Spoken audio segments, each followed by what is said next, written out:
Bakasyon Serye Day 20.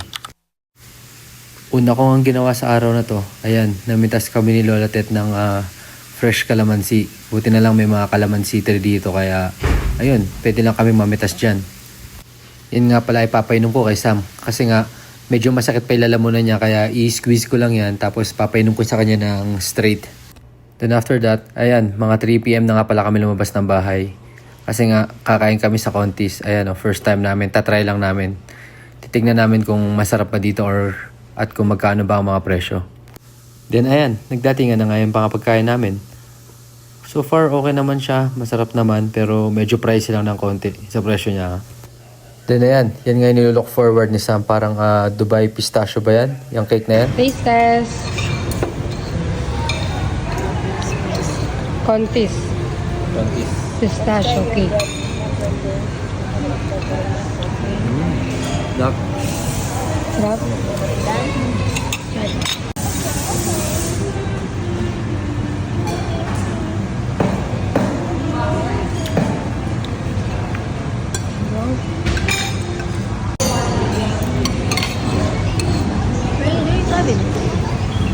Lasa biyang. Parang may coffee eh. Nalalasahan ko eh. Sa mga single po dyan, single daw po si Bianca. Pero hindi ko lang alam kung babae o lalaki ang gusto niya. Hey Bianca. Tapos yun, after namin kumain, ayan, pinicturean ko muna yung mga dalawang sasakyan.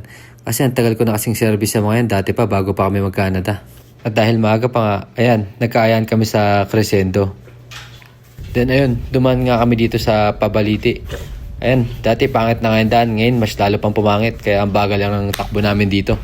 Ang dami kasing construction sa gitna ng Baliti tsaka Homestead eh, kaya siguro ayun, mas lalo pang nabutas yung mga daan. Nagpark nga kami dyan at naisipan namin lumipat, kaya ayun, tinry ko ulit din drive yung Land Cruiser. Ayan na nga.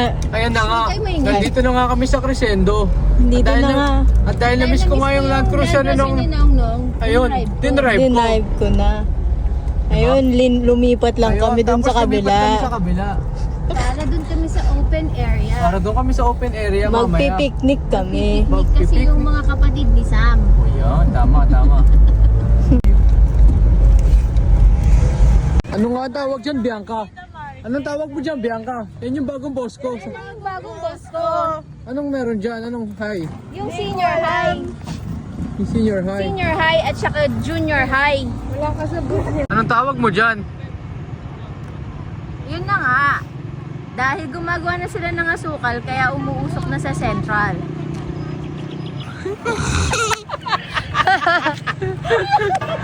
Anong meron sa Mary Mart na yan? May mabibili ba tayong tubig dyan? Tignan natin. Tara, tignan natin. Mura ba dyan o medyo mahal? Medyo mahal. Medyo mahal. Tara, tignan natin. Kailangan kasi namin ng tubig. Darating si Tito LG mamaya. Ganun ba? Tara, tignan natin. Tignan natin.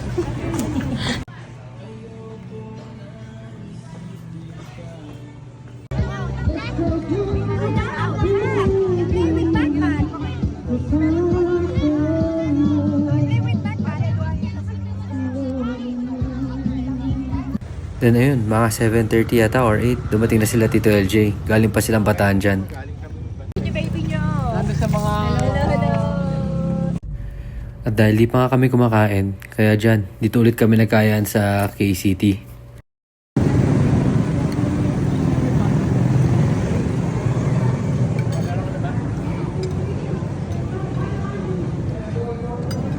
Then ayun, after namin kumain, umuwi na rin kami agad. Ayan nga, pinapakita ka ni Lola yung isa sa mga pinagawa niyang bagong bahay dito sa amin. Yun lamang po for today. Bukas ulit. Bye!